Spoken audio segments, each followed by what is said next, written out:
every day, including Thursday, June 4th, 2020. I'm doing these shows. I have no idea how much they're going to eventually proliferate. Don't really care, to be honest. I'm pecking away. I'm jousting with windmills. I'm doing what I can to encourage people. And someday I hope many people look at these videos, but because I hope they find some inspiration in them. But if not, that's fine as well. But the purpose of the show, Pro and Con Show, is to emphasize the importance of us being better citizens, to ferret out the truth, the who, the what, the where, and the when, and put aside all of the opinions by various people that are out there, and just get the facts, take them in, decide for ourselves what they mean, and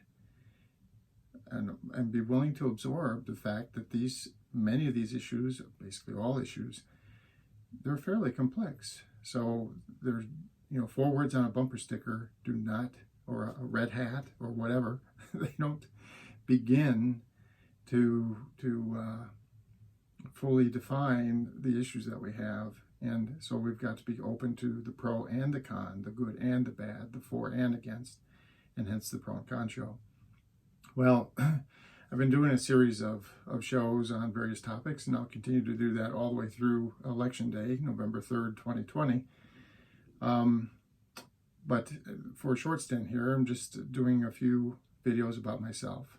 So breaking my life into decade blocks. And this show is dedicated to my life years age 31 to 40. So, difficult to talk about a decade or highlights in 10 or 15 minutes, but I'll try to throw them out there just so whoever, friends, relatives, strangers, know a little bit more about me. I'm more than happy to lay my soul bare. I don't have any illusions that I shouldn't do that, and that it isn't okay to do that, to be honest with people. And, pro and con, good and bad, for and against. So right at the end of the last show, I was talking about college and leaving college and graduating, and then I went to work in a company in North Carolina called Secor. It was an equity venture between Siemens and Corning, and did a lot of good work there. Traveled tremendously all over the place. That was my first job there, was to do a lot of technical support and technical training, and I traveled continuously for the first 2 years-ish that I was there. And along the way, I'm starting to get, into my late 20s, and my father got married when he was 28. And that fact, and the fact that I was unmarried and basically not with anybody, was starting to wear on me some. I was, I guess, worried that I was going to be, lonely, which is, by the way, just a word of advice. Don't worry about that. Your life will take care of yourselves. And, don't do things in your life just because you're worried about, some biological clock or something ticking. That's the wrong way to go about it, in my, hindsight. So I met a woman in my travels. She worked at the airport, and we hit it off and dated for not that long of a period of time and got married. It was her second marriage, and we were quite happy. She was told me at the time, and later on, hindsight being 2020, I learned some things over time. But first, at the time, she had convinced me that her first marriage was, very abusive, and her first husband had been a horrible person and had, constantly been beating her and threatening her and all kinds of horrific stories that she told me about her first marriage. And so I actually felt kind of good that I was able to bring this, stabilizing, caring element into her life. And I'd say, you know, while we were dating and for the first year that we were married, um, we were, you know, quite happy, and we were getting along pretty well, and having a good life together. And then we decided that we would try to have a baby, and then we, you know, accomplished getting my wife pregnant. So that's good. Okay, we were intending on having a baby, so she's pregnant. And I have to say, from that point on, the relationship between my wife and I, my first wife, it just degraded after that. And at first, you know, there's a lot of hormones from pregnancy and stuff like that, and so a lot of the I don't know, rhetoric and tremendous anger and things like that she would broadcast at me, I put it off to, well, this is the pregnancy and hormonal issues and so on. But then, you know, as time went on, it didn't get better, and in fact, it got incrementally worse over the years. And I remember having multiple conversations with my now ex-wife about, hey, you know, I'm not very happy. You seem like you're not happy because you're always like screeching at me and hissing at me and stuff like that. And I seem like I'm doing, you know, good things and being kind and generous and loving to you, but I'm not getting this back. And so can we go see counseling or something like that? And she, you know, we had this conversation, I don't know, every, you know, twice a year, 3 times a year. And every time I would mention counseling, she would say, oh, that won't work because I'll just tell them what they want to hear. And then I would say, well, you know, why are you the way you are, and why? And she would go find a book. Like, I remember one time she found Men Are From Mars, Women Are From Venus, or something like that. And she hands me this book. She didn't read it. She just handed it to me and says, here's, see, it says, women and men are different, and you just have to accept who I am and what I am, period. And other times she would say, well, we're married, and God says, it doesn't matter how bitchy I am. It doesn't matter how mean I am. You just have to love me no matter what. And that's the one thing I want to say about the general institution of marriage, that there's one thing about the institution of marriage that I really don't like at all, and that is that it has this tendency to cause one person in a marriage, or both, to feel like they're entitled, to have this sense of entitlement, that they are owed some kind of forever bond, and so they don't have to try anymore, they don't have to do anything anymore. They're owed something by the other person in the marriage, and the reality is, you are owed something, and that is just the truth. The truth. I'm happy, I'm unhappy, that this thing that you're doing makes me angry, or it makes me happy, or, you know, the truth, yes, you're obligated and entitled to the truth.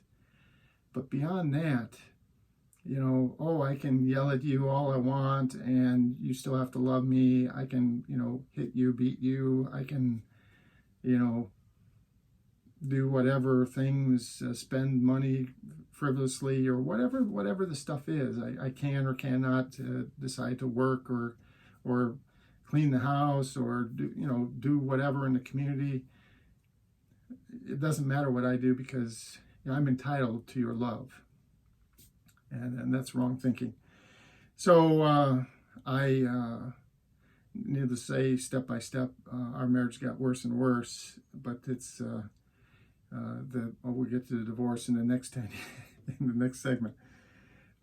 Also in this interim, so I was working in North Carolina and living in this town called Bethlehem, and so I was involved in a civil club, community service club called the Ruritan Club, And yeah, it was a good club. It wasn't a huge thing. We would raise, some thousands of dollars every year selling hot dogs and hamburgers and stuff, and we would give away all that we raised in scholarships to the local kids. They would apply, and the reality was we'd have them all write an essay or something to apply for the scholarship. The reality was they're all going to get a scholarship. We were going to give away, $500 scholarships to anyone that would apply, and we would make that happen. And I remember there was a couple of years where we didn't have quite enough funds, so we'd actually host another quick fundraiser of some kind so we could get enough money to make sure all the scholarships were fulfilled. And then a little part of that was we had a loss of funding on the state level. There was funding for, to help needier people, like in their homesteads and things like that. So this is to help them repair their homes or get access ramps because, wheelchair access or whatever. And that funding went away, and I don't remember why. But we had a meeting about it in the community, and I stepped forward and said, I'll do this. I'll form a voluntary group, and we'll just have people from the community, and we'll hopefully get some donated materials and stuff like that. And it actually worked great. We called it Brothers Keepers, and I worked on some of the crews that did some of the work, but I did mostly just a lot of phone calls. People would call me and say, I'm trying to get this done. I want to build a wheelchair ramp for Leslie down the street because she's in her home. She's recently, in a wheelchair permanently, and she needs access into her home and so on. So we would then put together the materials, and a lot of the local lumber yards and hardware stores and stuff were great about, really generous about donating some materials and stuff like that. And so, yeah, we did, I don't know, a couple dozen, probably 20, something like that, projects around the county, around that area. And then after about 2 years, I think the funding for those programs got reinstated on the state level. And so Brothers Keepers was dissolved. But I feel good about, stepping forward and doing some community service. And then right toward the end of this decade in my life, I mentioned I was working at Secor. Well, it was the whole .com, 1999 .com tech bubble thing was going on, and our company supplied products into the internet. Fiber optics was my specialty for my 35-year working career. And so they asked me to go to Germany because they were buying a portion of a British company, a portion of a German company, and they wanted to consolidate it into what was becoming a new division of Corning Incorporated. And so I went there and did that. So we had I went over there, I think, in January of 2000, and for the next a little bit more than 2.5 years, lived and worked in Germany, and then brought my family over there, and they were over there for a couple of years and so on. And so again, pro and con, good and bad, for and against. So the whole experience, the expatriate experience, I loved it. It was great. The feedback I received was exemplary. They loved me, it seemed, at least in the professional arena. Right about the time that we went over there, we had been trying to adopt a second daughter, and we had been trying, and it was not going to work out for myriad reasons. Well, right about the time that I was over there, we got a call from the Department of Social Services in North Carolina saying, well, this little girl that you had been trying to adopt, we are offering to let that adoption go through. And so we did that, and because and I think in hindsight it was a mistake, because we were changing so rapidly and moving to a new place and stuff like that. But we had been trying for so long to adopt this little girl. I don't know, I guess emotion took over. And we brought her over to Germany with us, and we had a lot of issues. And she was about 5 at the time when we adopted her.